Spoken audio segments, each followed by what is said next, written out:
Kim Kataguiri apresenta a PEC que autoriza o Brasil a produzir armas nucleares. A proposta permite o uso de bombas atômicas caso haja ameaça de conquista do território nacional. Hoje, a Constituição determina que atividades nucleares só serão admitidas para fins pacíficos. Tem vídeo? Ou não? Isso não... Não, tem vídeo. Vamos ver a notícia. Ele do União Brasil apresentou uma proposta de emenda aí. Kim Kataguiri, do União Brasil, apresentou uma proposta de emenda à Constituição que autoriza o Brasil a produzir armas nucleares.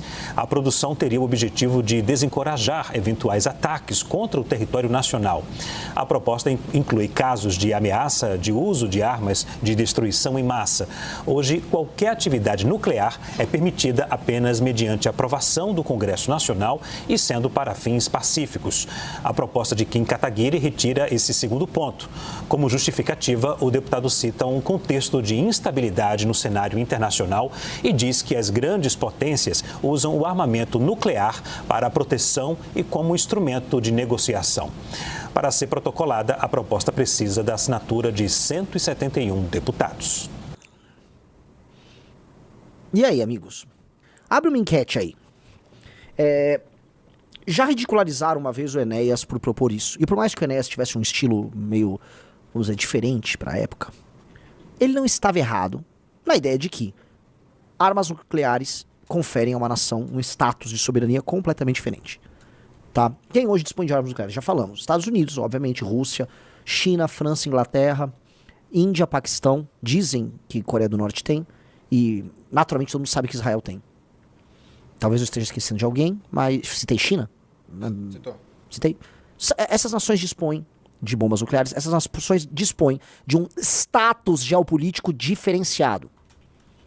Diferenciado. Ninguém vai ficar mexendo com elas igual a Rússia mexeu com a Ucrânia. Lembremos, a Ucrânia, quando a União Soviética foi desmembrada, dispunha de muitas armas nucleares oriundas do período da União Soviética. Aí a Ucrânia, boa menina, que se comportar como o bom moço na festa. Não, vamos ser signatários aqui. Tira fora essas bombas atômicas. O que aconteceu? Tomou-lhe uma invasão. Tá vendo? No fundo, a Rússia voltando a ter sua vocação soviética e imperial e querendo anexar a Ucrânia. O mundo... Eu falei ontem no MBL, aliás, no engraçadíssimo MBL News de ontem. O mundo está partindo para um caminho que não é necessariamente estável ou bonito. O mundo está vendo a ascensão de uma nova Guerra Fria. E essa nova Guerra Fria que vem chegando aí, a Guerra Fria não mais entre Rússia e Estados Unidos, é uma Guerra Fria entre Estados Unidos e China, e não é mais dentro de uma lógica comunismo versus capitalismo, mundo livre, liberal, não sei o quê, versus mundo fechado, cortina de ferro do comunismo. Não, é diferente, a dinâmica é diferente. Tá? A China é super pragmática, a China tem parceiros de linhas ideológicas diferentes, a China usa o comércio, a China usa muitos meios. A China é como se fosse uma versão mais agressiva, altamente competitiva, mas também muito pouco seletiva na hora de procurar seus parceiros, o que torna ela um parceiro mais fácil de trabalhar para a maior parte das nações do que os próprios Estados Unidos da América.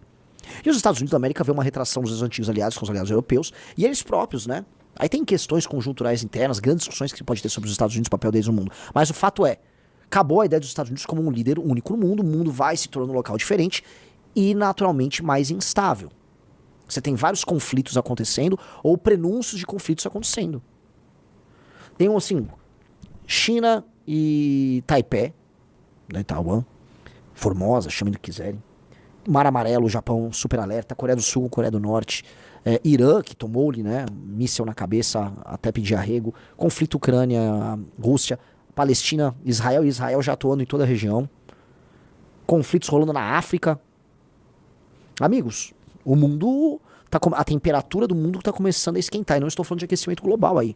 Estou falando de temperatura bélica. E aí onde entra o Brasil? O Brasil, entendido como uma nação fraca, pobre, militarmente frágil e incapaz de defender um território que é grande e que tem muitos recursos naturais e que é, geopoliticamente falando, muito estratégica para o futuro da humanidade. Estou falando de recursos hídricos, terra agricultável de alta produtividade. Você tira várias colheitas do mesmo pedaço de terra aqui no Brasil, várias safras, chame aí do que quiser. É um país especial em muitos termos, porém muito fraco. Naturalmente, veja, um país que é fraco, num mundo que está se redesenhando em termos de influência, pode ser alvo nesse duelo, nesses enfrentamentos de influência, da sanha de uma força exterior. Se ele não tiver meios de dissuasão, e a bomba atômica, no fundo, mais do que um meio ofensivo, ele é um meio de dissuasão,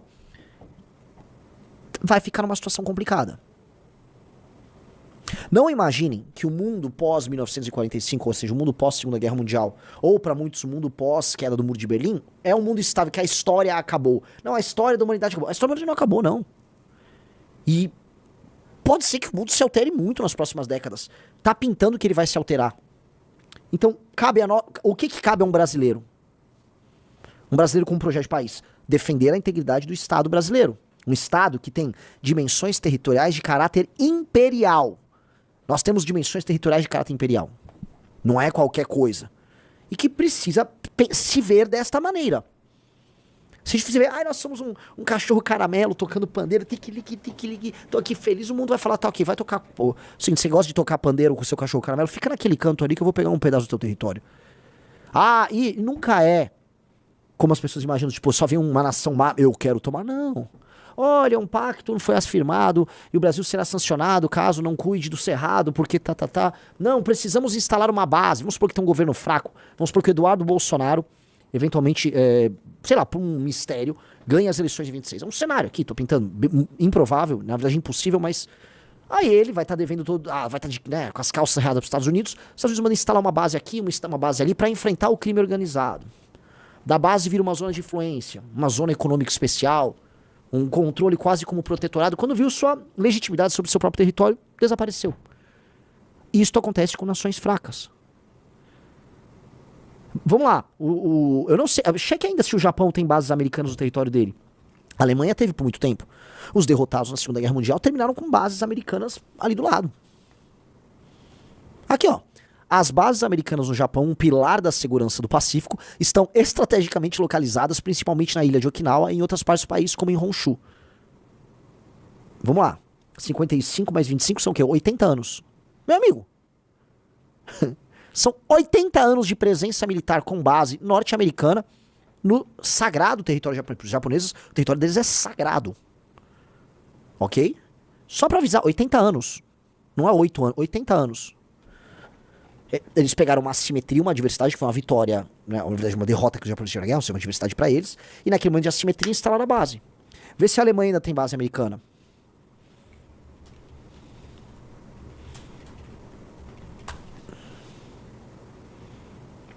A Alemanha abriga diversas bases americanas, sendo a mais importante a base aérea de Ramstein, no estado de Renânia-Palatinado. É isso que acontece quando você perde uma guerra. É sobre isso. Eu acho que o Brasil tem que se preparar para ter armas nucleares, sim.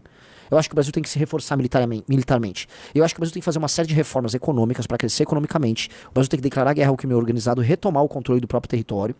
E aí este ato de crescer economicamente e de se reforçar militarmente significa aumentar a influência na América do Sul. E aí nós, na América do Sul, combatermos o crime organizado na nossa região, destruirmos o crime organizado, os cartéis na América do Sul inteira, reforçarmos um projeto comum de industrialização, criação de um banco regional de desenvolvimento, integração logística na América do Sul, e aí a América do Sul olhar pro mundo e falar, querem conversar, mas vocês não estão conversando com qualquer bunda. Eu não tô falando que a América do Sul vai virar a China ou os Estados Unidos. Temos que saber nossos limites. Mas eu tô falando que dá pra você ser um player pra ser levado a sério. O Brasil especialmente.